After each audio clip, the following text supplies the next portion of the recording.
A lei dos renascimentos explica e completa o princípio da imortalidade. A evolução do ser indica um plano e um fim. Esse fim, que é a perfeição, não pode realizar-se em uma existência só, por mais longa que seja. Devemos ver na pluralidade das vidas da alma a condição necessária de sua educação e de seus progressos. É à custa dos próprios esforços, de suas lutas, de seus sofrimentos, que ela se redime de seu estado de ignorância e de inferioridade e se eleva, de degrau a degrau, na terra primeiramente, e depois através das inumeráveis instâncias do céu estrelado. Seja muito bem-vindo, seja muito bem-vinda a mais um capítulo do problema do ser, do destino e da dor. Hoje nós falaremos sobre as vidas sucessivas, a reencarnação e suas leis. Depois de mais de 12 vídeos, que foram 12 capítulos, eu me atentei a colocar o nome do capítulo no meu arquivo aqui do computador. Por que eu não pensei nisso antes, né, gente? É uma pessoa assim, bem desconectada. Não tinha me atentado e toda hora eu tinha que voltar aqui no nome do capítulo. Por falar nisso, agora eu tenho que colocar lá o nome do autor, né? Porque eu tô fazendo um paralelo aqui com o livro novo, que foram vários autores que se reuniram para reescrever, trazendo novas informações. Então, agradeço aqui ao Rodolfo Furlan Damiano. Obrigada, Rodolfo, pelas suas contribuições e dedicação a esse trabalho, que a gente sabe que não é fácil. Muito bem, nós começamos a segunda parte neste capítulo. A segunda parte do livro, ele é dividido em 3 partes. Vocês podem ver que nós estamos com um visual novo aí de fundo, então vou colocar aqui também algumas alterações na nossa forma de apresentar o vídeo. Vocês podem ver também que eu não estou caracterizada, né? A partir dessa segunda parte para frente, não vai ter mais caracterizações, até porque a gente vai entrar num conteúdo mais técnico das leis espirituais. Na primeira parte, Leon Denis colocou muito aqui essas coisas que a gente fala no dia a dia, contestando a espiritualidade, contestando o que é o espiritual, né? Então traz sonhos, traz comunicação após a morte, intuição, aí dá pra gente caracterizar. Agora, assim, sem ideia nenhuma para caracterizar daqui pra frente, mas eu quero fazer algo diferente que eu já comecei a fazer no vídeo passado, que foi quando eu fiz um resumo da primeira parte. Para quem viu o vídeo passado, se você não viu ainda, sugiro que você pause este, assista o outro primeiro para você entrar nesse, porque a partir daqui a gente vai ter um conteúdo muito mais complexo e aprofundado. E depois de mais de 12 vídeos, porque foram 12 capítulos, mas eu gravei mais de 12, porque teve vídeos aí que eu fiz a mais. Eu voltei a ter frio na barriga de gravar, porque o conteúdo desse capítulo começa a aprofundar muito, tem muito conteúdo nesse capítulo, gente. E aí eu fiquei assim, será que eu vou dar conta? Será que eu vou conseguir levar esse conteúdo de uma forma simples, de uma forma prática? Porque esse é o intuito aqui, né? E aí voltei com os frios na barriga que eu tava tendo lá nos primeiros vídeos.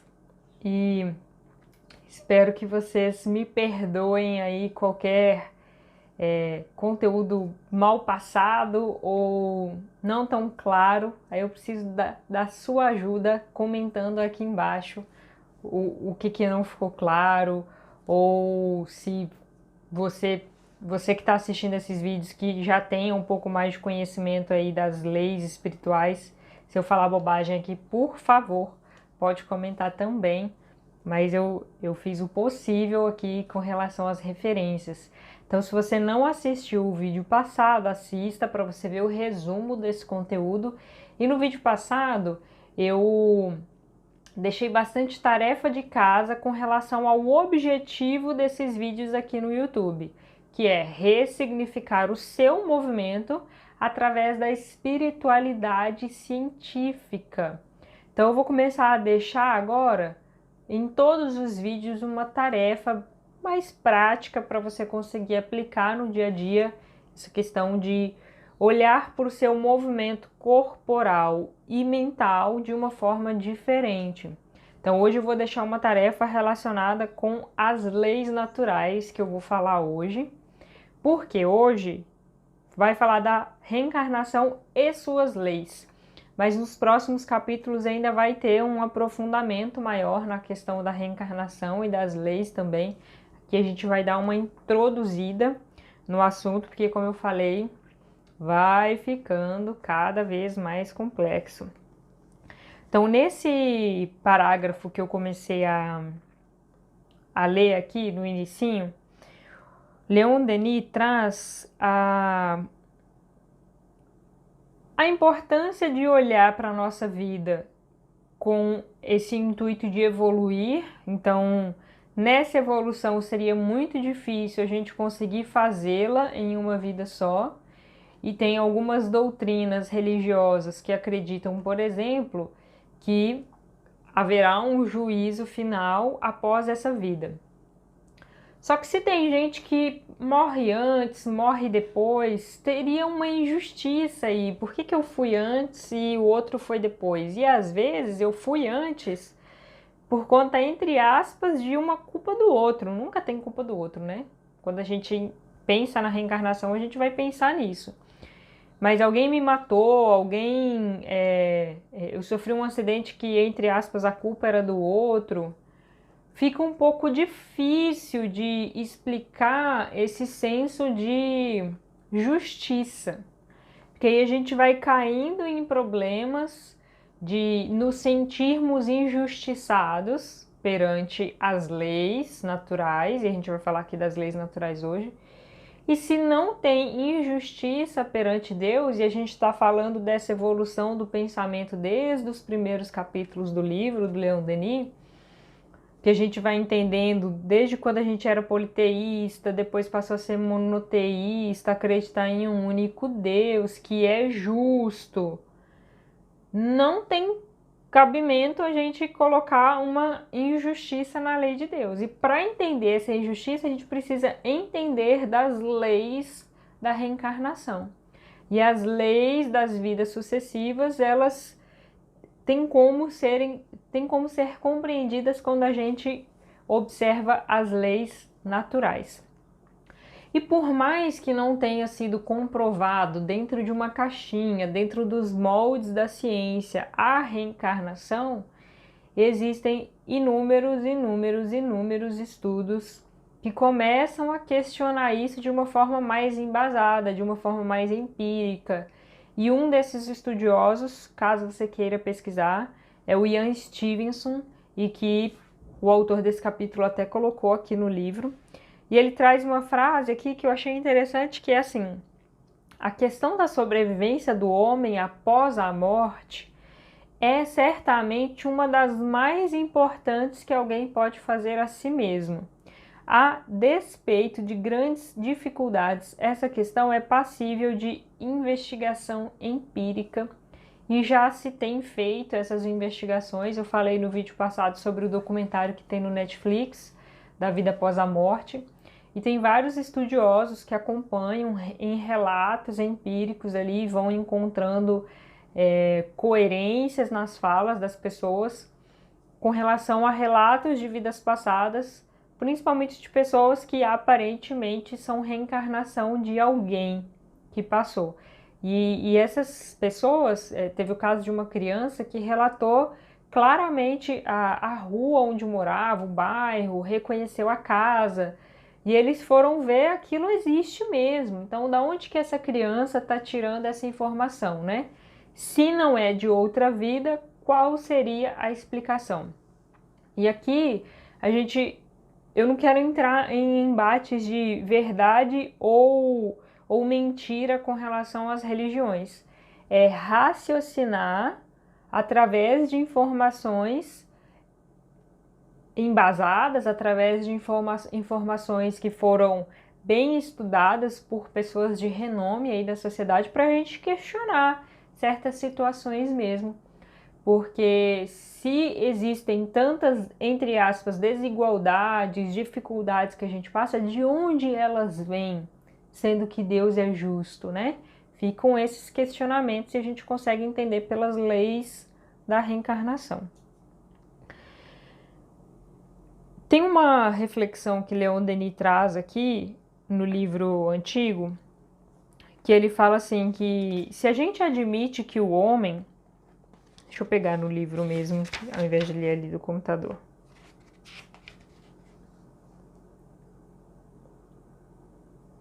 Se admitirmos que o homem vive atualmente pela primeira e última vez neste mundo, que uma única existência terrestre é o quinhão de cada um de nós, a incoerência e a imparcialidade, forçoso seria reconhecê-lo.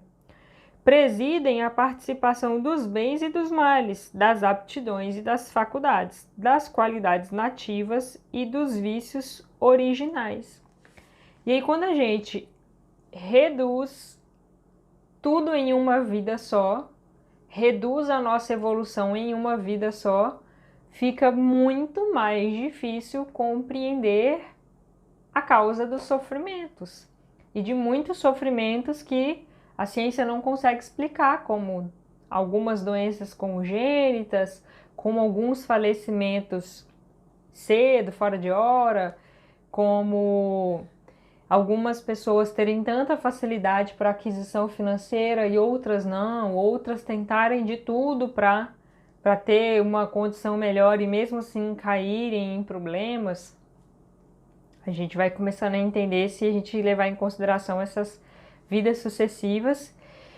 E existem algumas pesquisas já relacionando essa consciência além do cérebro, que eu também já falei bastante aqui nos outros vídeos, sobre as experiências quase-morte, como que essa consciência ela se expande quando o cérebro não está em funcionamento. E se isso acontece, como perceber isso no dia a dia? E aí tem uma pesquisa do Dr. Jorge Cecílio, de 2016, que está aqui no livro novo. Eu tinha colocado o nome da pesquisa aqui e sumiu. É um artigo científico que traz várias referências sobre isso, sobre essa consciência além do cérebro, né? Pesquisas e experiências relatadas da possibilidade da consciência além do cérebro, de 2016, que está no jornal Journal of Nervous and Mental Diseases, de doenças mentais, né? Doenças mentais e nervosas.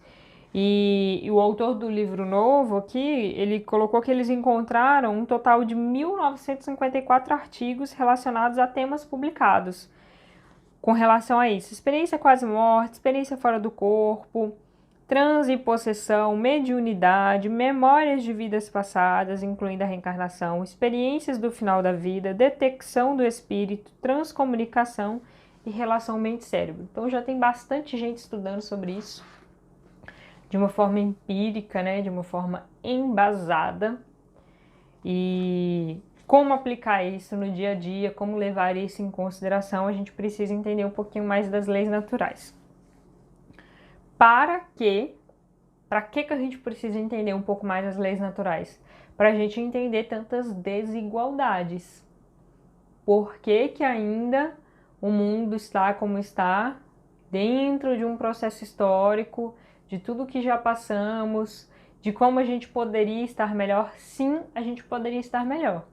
Mas se a gente não considerar o encadeamento da evolução, de que a própria natureza tem um tempo para poder evoluir, a evolução dos animais, a evolução do ser humano, a gente entende que não é num passe de mágica que as coisas mudam e que a gente poderia ter feito um caminho um pouco menos sofrido se a gente não tivesse se afastado de Deus. E o que é se afastar de Deus? É se afastar das leis naturais. Em resumo, a questão que eu falei, então, fica bem mais fácil da gente entender a questão dos nossos sofrimentos se a gente não considerar apenas uma vida. Porque tem coisas que vão ser muito difíceis de explicar, e se a gente está evoluindo para ter consciência e consciência, né? Eu nunca tinha parado para pensar nessa ligação dessa palavra. Fazer as coisas com ciência. Ciência, seja da academia, né? Dos estudos científicos, seja ciência de ter ciência das situações, já fica um pouco mais difícil da gente aceitar explicações do tipo assim, foi porque Deus quis, né? Isso são coisas que Deus, que a gente não pode entrar, a gente não pode saber. Cara, não dá mais para aceitar isso. Não dá mais para engolir assim informações como essa. Não, vamos lá, vamos buscar respostas de por que as crianças nascem com personalidade tão clara, por que tem algumas dificuldades na minha vida que eu tento mudar e não consigo, por que eu estou num país em que eu tenho muitos problemas com a política e não estou em outro, por que eu nasci nessa região, por que eu nasci num local que os homens podem ter várias mulheres e eu quero estar num local que é casamento monogâmico. E dentre várias outras perguntas, vamos buscar respostas racionais e que estão em todas as escrituras sagradas. Esse encadeamento de informações, desde o Velho Testamento. Aí a gente precisa considerar, lá no primeiro vídeo que eu trouxe, as 70 versões da Torá. Se as escrituras sagradas, seja o Velho Testamento, seja o Novo Testamento, foram escritos de uma forma, vamos considerar aqui o Velho Testamento, que essa informação ela está mais direta com o Velho Testamento, mas o Novo Testamento também teve um pouco disso. Se o Velho Testamento foi escrito apenas com consoantes, não tinha espaço, não tinha vírgula, não tinha vogal, eu tenho como considerar as coisas que estão no Velho Testamento como uma verdade absoluta? Não tenho como, porque depois disso já alterou-se. Já colocou vogal, já colocou espaço, já dividiu em capítulo. E não tinha isso antes. Então não adianta eu ficar debatendo aquilo que está ao pé da letra. Aí trazer a relação do estudo da ética do Sinai, do Ian, de considerar sempre os 4 níveis, o literal, o metafórico, da associação e o do lado espiritual, vai ser necessário para eu entender aonde estão essas informações de vidas sucessivas, tanto no Novo Testamento quanto no Velho Testamento. Uma das formas da gente entender as leis da reencarnação, das vidas sucessivas, é pensando nas leis naturais. E aí a gente fica assim, o que é lei natural? Lei natural tem a ver com ética, com moral, e eles trazem esses questionamentos aqui no livro. Tem a ver, e uma das questões que a gente embasa essa informação, ela está no Livro dos Espíritos, que se junta 2 questões aí, a questão 629 e depois a questão 614. E olha que a questão 614 vem antes, né? Então deixa eu passar a 614 primeiro, eu tinha colocado numa ordem ao contrário, vou inverter. A 614 fala que se deve entender por lei natural. E aí fala o seguinte, a lei natural é a lei de Deus. É a única verdadeira para a felicidade do homem. Ela lhe indica o que deve ou não fazer, e ele é infeliz somente quando se afasta dela. É a lei de Deus. Aí aqui a gente vem com os questionamentos dos ateus. Não existe Deus. Ok, vamos considerar a possibilidade de que não existe Deus. Existe alguma inteligência por trás desse universo que funciona tão bem, desse corpo humano que funciona tão bem, das leis de atração, da lei da gravidade. Então, algo explodiu, Big Bang, e explodiu criando algo muito perfeito, que funciona. Se você é um empresário, se você é um coordenador de setor, se você é um professor, se você tá num cargo de responsabilidade, você passa por problemas de ter que fazer as coisas funcionarem. Como que eu faço o meu aluno aprender? Que na hora da prova ele consiga responder algo coerente. Como que eu faço isso? É só passar a informação? Não é. Como que eu faço os meus funcionários, chegarem na hora, não faltarem o trabalho, fazerem aquilo que é realmente importante para a empresa? Como que eu faço o meu cliente perceber o valor do meu produto, que é importante para ele, mas às vezes ele não percebe esse valor? Então, você precisa utilizar da inteligência para fazer as coisas funcionarem. Então, se não é Deus, chama do que quiser, tem alguma inteligência por trás. E isso a ciência explica sobre a organização do corpo humano. Para ter um efeito, precisa de uma causa inteligente por trás. Precisa de um comando. Um robô não funciona sozinho. Precisa de um comando. Então, se essa lei não é de Deus, se você quiser chamar de qualquer outra coisa, é uma lei de alguém, de alguma coisa do universo. Então, vamos colocar a lei do universo. É a única verdadeira para a felicidade do homem. E aqui os espíritos estão fazendo relação com as leis do homem que são mutáveis. Essas leis que a gente cria, que de tempo em tempo a gente tem que mudar. Porque a gente quer criar leis sem considerar o todo, né? A gente quer considerar apenas as partes, até porque a gente não consegue ver o todo.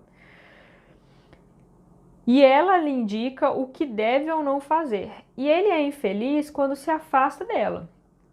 Tá, Tamires, mas eu vou me afastar do que então? O que são essas leis naturais? Já vou falar aqui das leis naturais, de como que elas se dividem.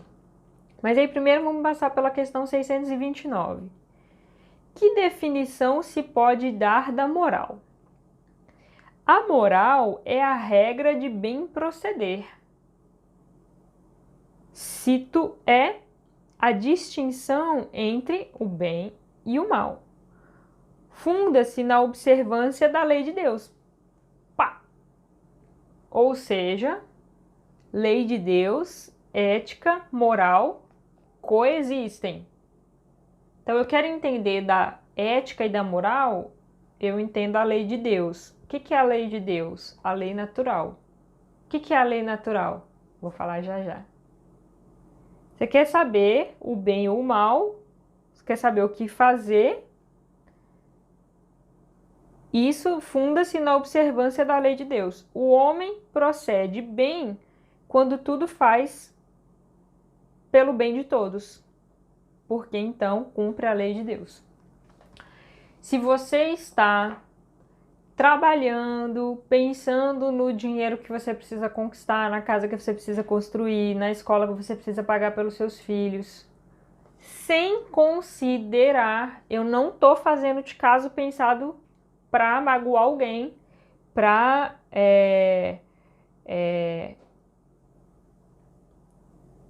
esqueci a palavra que eu queria usar, para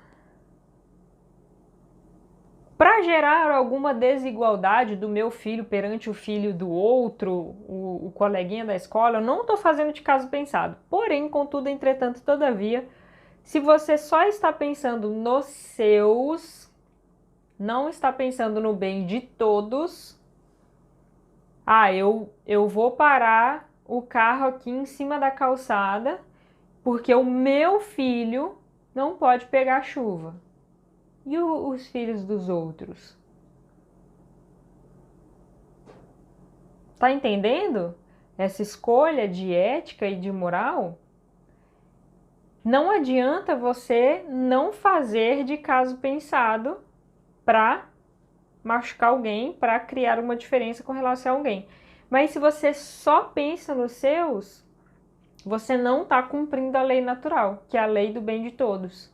Que é o que a gente está começando a perceber aqui, por exemplo, o tanto que a gente extraiu da natureza sem pensar no bem de todos. Então, eu vou criar uma multinacional que vai atender os meus funcionários, as minhas vendas, e eu preciso extrair X da natureza. Eu preciso criar tantos bois, eu preciso tirar tantas árvores, eu preciso usar esse rio aqui de um jeito que atenda à minha necessidade.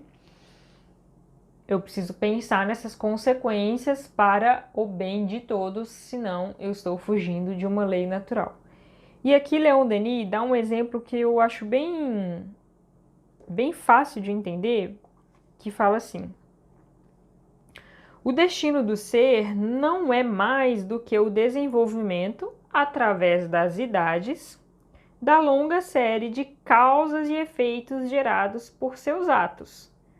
Então, o desenvolvimento da criança nas longas séries da idade escolar. Só que aí aqui ele coloca nas longas séries das causas e efeitos gerados pelos seus atos, desde que a gente foi criado. Esse é o destino do ser.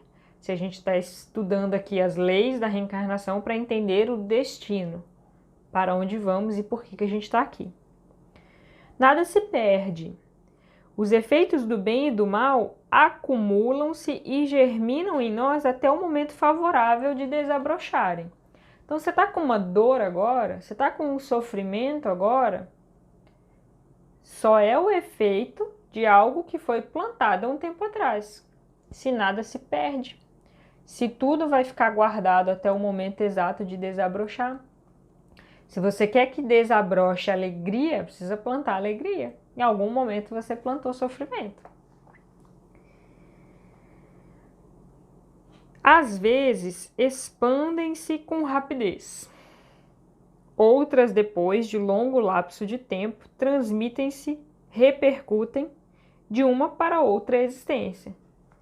É aí que, se eu não considerar as múltiplas existências, fica difícil entender uma criança que sofre, uma criança que morre assim que nasce, uma doença congênita, eu nascer num ambiente de vícios, de roubos e de problemas com a sexualidade, dentre outros. Transmitem-se e repercutem de uma para outra existência segundo a sua maturação. De uma para outra existência, segundo a sua maturação, é ativada ou retardada pelas influências ambientes. Aí o autor do livro novo já traz a possibilidade da epigenética, que a epigenética é a relação dos seus hormônios com os genes. Então, desde que você nasce e desde a barriga da sua mãe, você tem ali os hormônios de estresse, de felicidade, de paz, de tranquilidade, que vai se relacionar com seus genes. Então, você pode ter uma tendência para ter uma doença genética, mas essa tendência só vai ser ativada de acordo com o seu gene, com o seu ambiente. Então, segundo a sua maturação, é ativada ou retardada pelas influências ambientes. Mas nenhum desses efeitos pode desaparecer por si mesmo. Só a reparação tem esse poder. Vamos voltar aqui numa referência que eu trouxe do livro Céu e Inferno, Código Penal da Vida Futura. 3 passos para a gente entrar em regeneração. Passar do mundo de prova e expiação para a regeneração. Essa fase de transição planetária que a gente está passando agora, que está tudo tão confuso. Você precisa primeiro se arrepender dos erros que você cometeu, para depois ter a expiação. Você vai, entre aspas, bem entre aspas, tá, gente? Pagar por esses erros. Terceiro, você vai reparar. Mas a lei de Deus, ela é absoluta? Tem algum momento aqui... já é a próxima referência. Deixa eu trazer já a próxima referência. A lei de Deus, ela não é absoluta. Ela não existe um determinismo que está dentro da lei de amor e que ainda é muito difícil da gente compreender. O que é possível é... a gente planta, a gente colhe. Mas tudo é relativo perante Deus. Sempre tem como minimizar os nossos sofrimentos e o sofrimento do nosso próximo. Tá aqui no livro antigo, A lei de justiça não é, em essência, senão a lei de harmonia. Determina as consequências dos atos que livremente praticamos. Não pune nem recompensa, mas preside simplesmente a ordem, ao equilíbrio do mundo moral como a do mundo físico. Certo? Aí a gente entende essa questão do encadeamento das situações e de tudo que você planta, você colhe, mas dentro de uma organização e não de que existem fatos pré-estabelecidos que não podem ser mudados. Que é importante trazer uma reflexão sobre a necessidade da dor no processo evolutivo, mas não do sofrimento, porque a dor ela vai ser coerente, vai ser diretamente proporcional com o nível de conhecimento da pessoa, do espírito. Então, se nós fomos criados em espírito simples e ignorantes, uma criança não tem coerência, não tem consciência dos riscos que ela corre quando coloca a mão na tomada, quando aperta um bichinho que pode matar, ela não tem essa consciência. Você vai prender uma criança numa cela, num presídio, por maus tratos a animais? Não, né? Você pode responsabilizar o responsável dela por não ter ensinado, por não ter controlado, por não ter colocado limites àquela criança ignorante a essa informação, ignorante ainda a essa informação. Então a gente sempre vai arcar as consequências, se uma criança ela vai arcar as consequências de acordo com a informação que ela tem. E aqui ele traz essa informação da seguinte forma: todo dano causado à ordem universal, todo dano causado à ordem universal, não é alguém especificamente, acarreta causas de sofrimento e uma reparação necessária até que, mediante os cuidados do culpado, a harmonia violada seja restabelecida.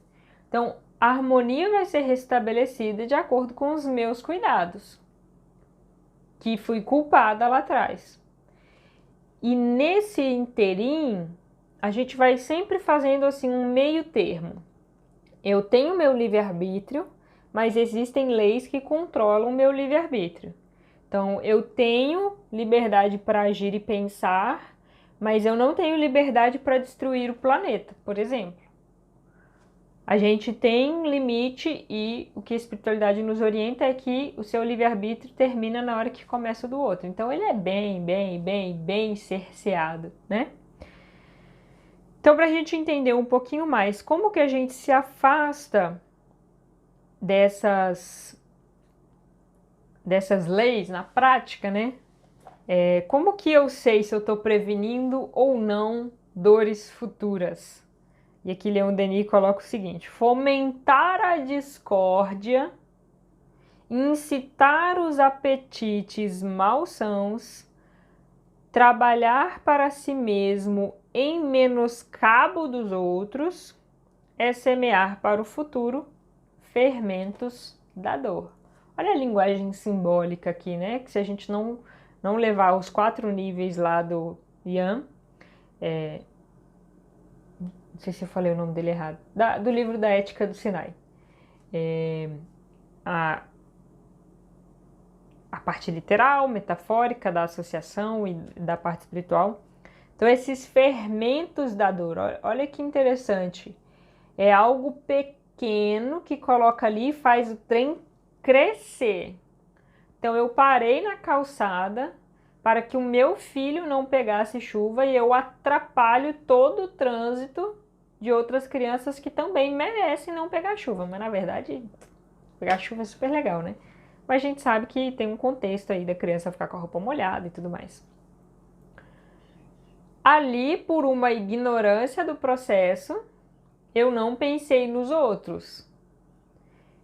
Um detalhezinho pequeno, um fermento que pode criar toda uma circunstância de problemas e consequências para uma sociedade. E é assim que a gente vai causando problemas para a sociedade. Essa dica serve para você que fica aí só falando do governo e não consegue parar para prestar atenção no que você está causando de problemas para a sociedade no dia a dia. Reflita, mas você só consegue fazer isso se você diminuir o excesso de afazeres no seu dia a dia. Para você ter tempo para pensar nisso, para você ter tempo para refletir sobre as suas ações. Se você não é uma pessoa que, por exemplo, faz algum estudo uma vez por semana para pensar sobre isso, conversa com outras pessoas sobre essa temática, para à noite para escrever sobre o seu dia. Essa é uma orientação de Santo Agostinho e que muitos grandes pensadores da história tinham seus caderninhos de reflexões. Você não para pensar em você, como que você vai saber qual das suas ações está indo contra as leis naturais? Tá bom, vou contar aqui quais são as leis naturais, que eu já estou enrolando demais. De acordo com o Livro dos Espíritos, nós temos 11 leis naturais. Lei de adoração, lei do trabalho, lei de reprodução, lei de conservação, lei de destruição, lei de sociedade, lei de progresso, lei de igualdade, lei de liberdade, lei de justiça, de amor e de caridade, lei de perfeição moral. Esse não é o tema principal deste capítulo, eu estou colocando aqui, não está em nenhum dos livros, fui eu mesmo que decidi colocar como uma referência para você entender quando que você está se afastando de uma lei natural, por exemplo, no dia a dia. Então, quando você não adora, e essa palavra adoração, ela ficou muito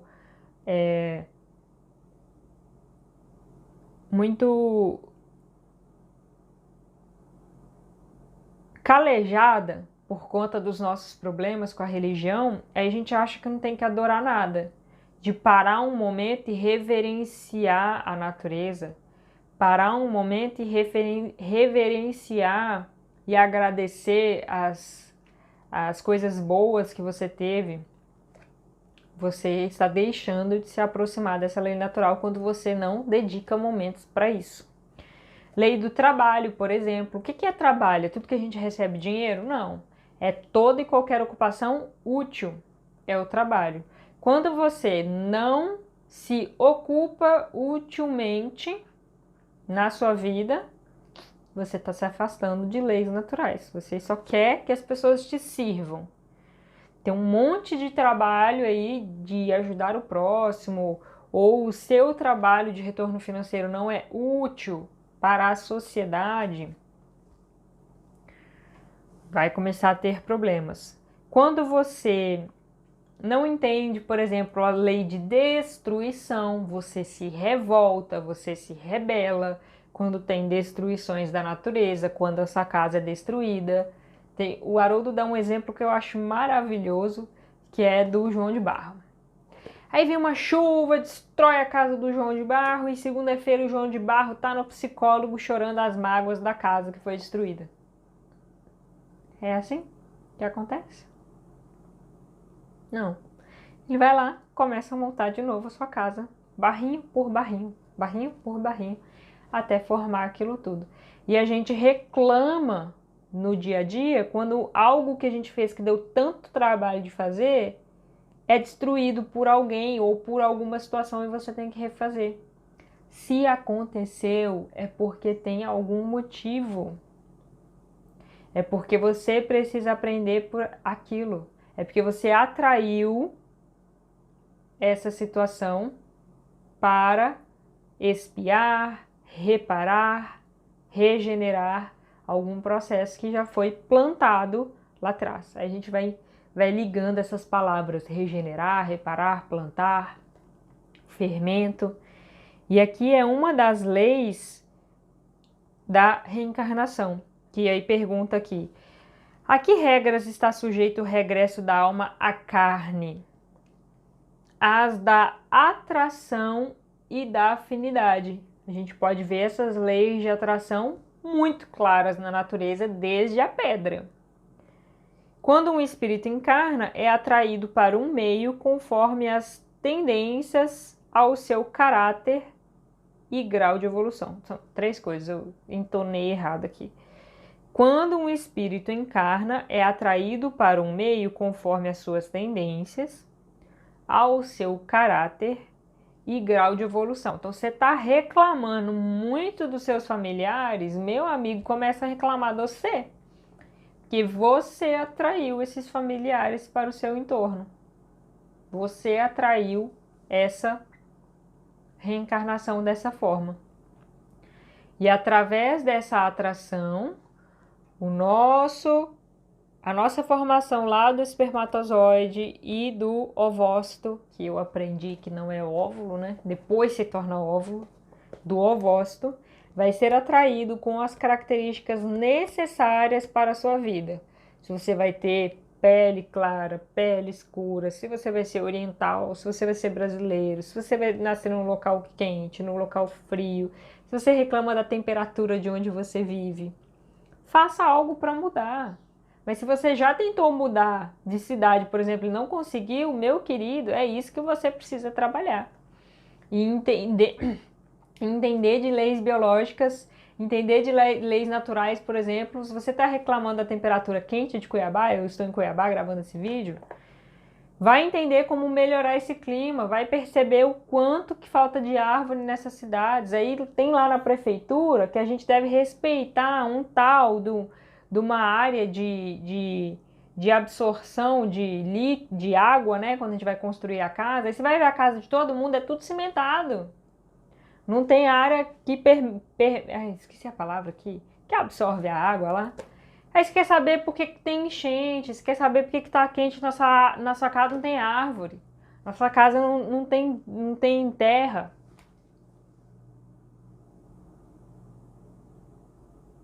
E você está reclamando dos problemas.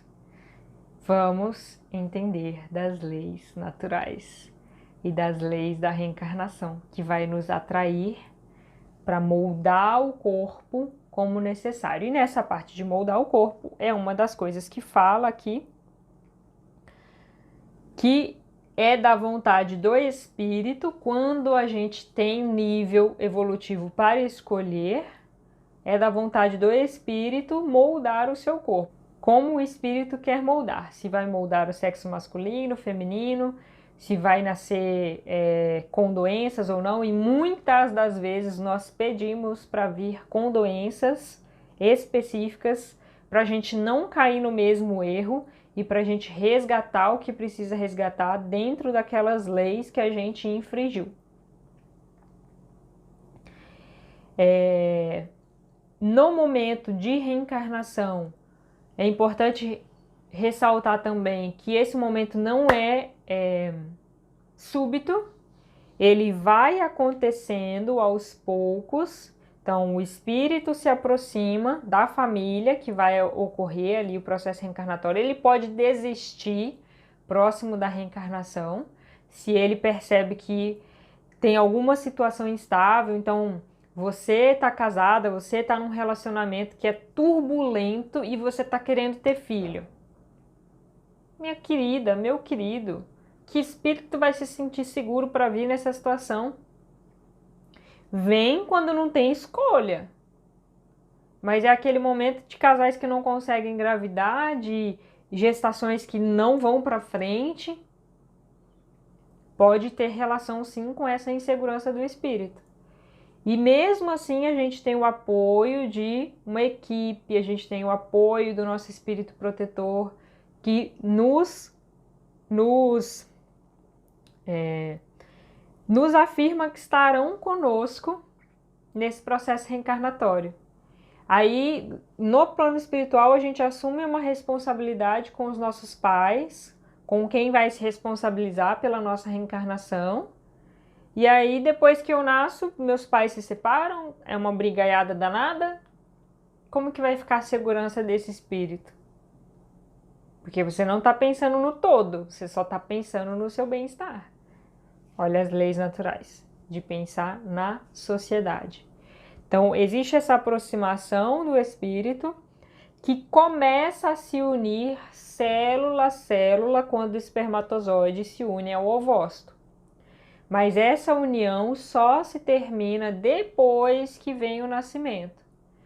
Que aí as referências das doutrinas da doutrina dos espíritos, porque tem outras doutrinas espiritualistas que falam que esse momento acontece assim rápido, mas a doutrina dos espíritos, baseada no Pentateuco de Kardec com os espíritos, essa referência ela vai se aproximar com uma referência do Piaget, do primeiro processo ali educacional da criança, que vai até os 7 anos, então é mais ou menos até os 7 anos, e a gente junta 7 anos com todas as informações hebraicas da importância desse ciclo de 7.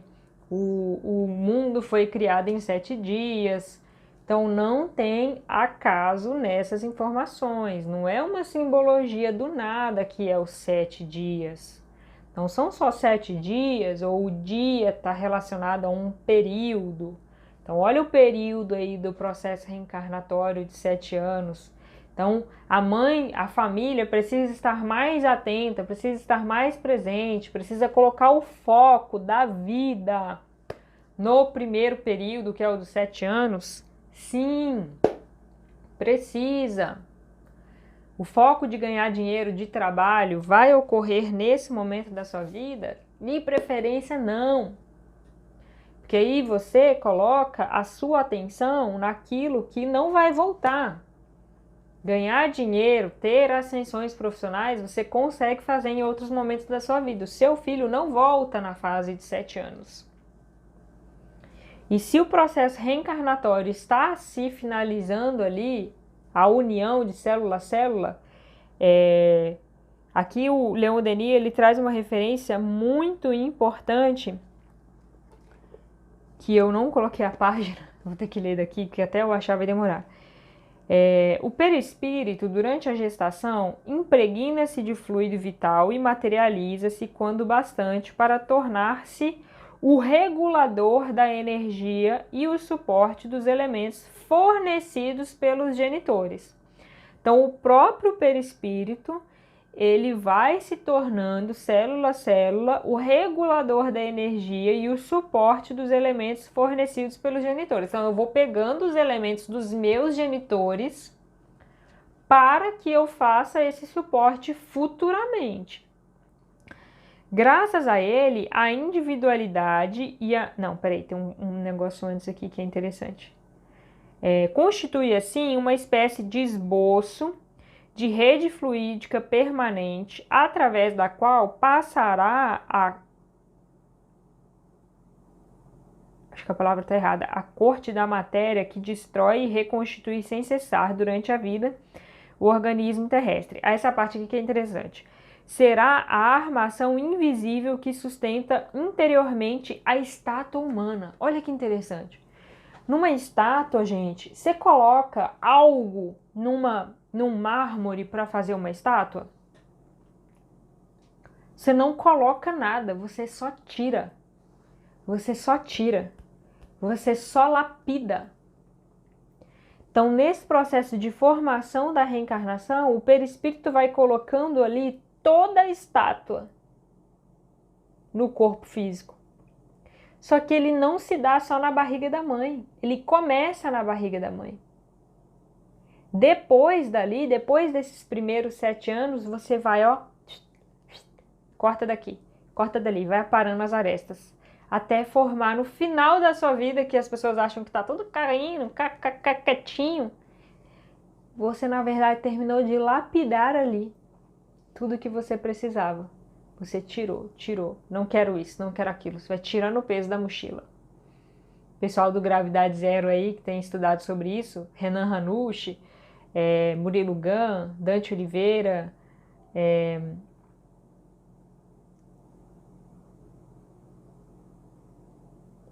esqueci o nome dela. Dante, Renan Murilo Gun. Ah, eu adoro ela, esqueci o nome dela. Eu vou colocar aqui embaixo, tá? Vou fechar aqui que eu vou falar.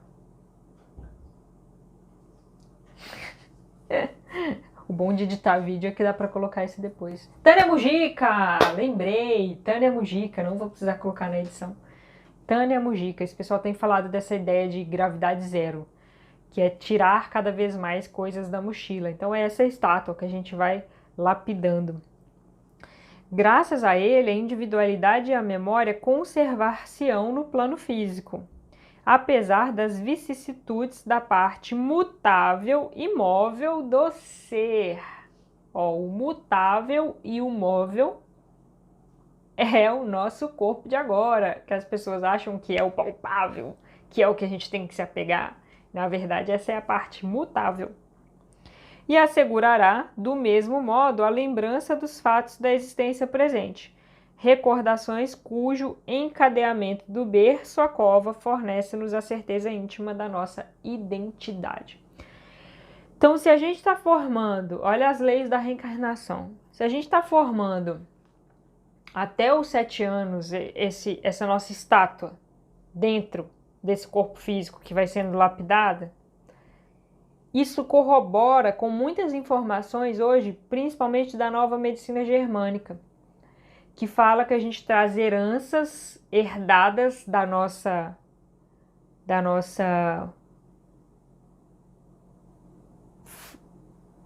tem uma palavra certa, mas dos nossos antecedentes, dos nossos antecessores, dos nossos familiares. Esqueci a palavra. Eita, hoje eu tô ruim de lembrar as palavras, né? E aí, quando você nasce, e o processo de nascimento juntou espermatozoide e ovócito, não é nascimento depois que pariu, não.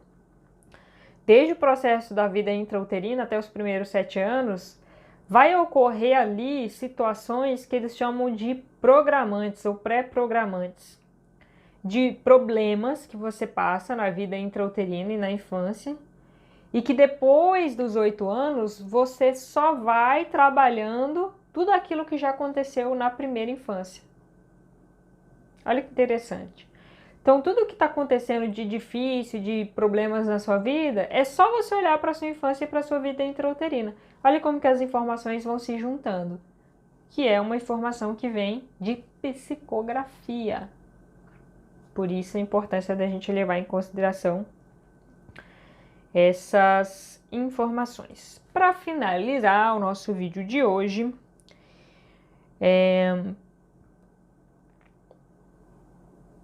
antes de finalizar, tem um contexto aqui no livro que Leon Denis fala sobre a escolha do sexo.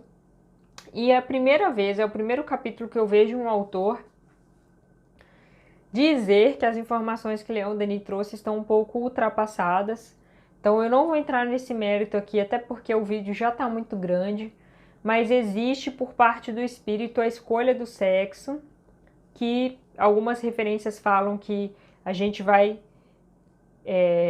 alterar a cada encarnação, sexo feminino e masculino. Leon Denis já traz uma informação um pouco diferente, então eu deixo um pouco na estante essa informação. Caso seja necessário, eu trago de novo, até com mais referências que eu não busquei para esse vídeo de hoje e me ative mais a questão das leis naturais, tá?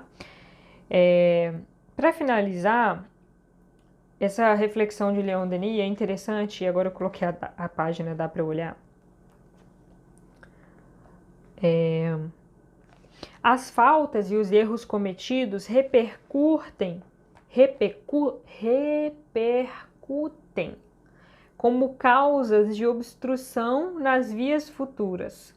E o esforço terá de ser tanto mais enérgico e prolongado quanto mais pesadas forem as responsabilidades. Quanto mais extenso tiver sido o período de resistência e obstinação no mal.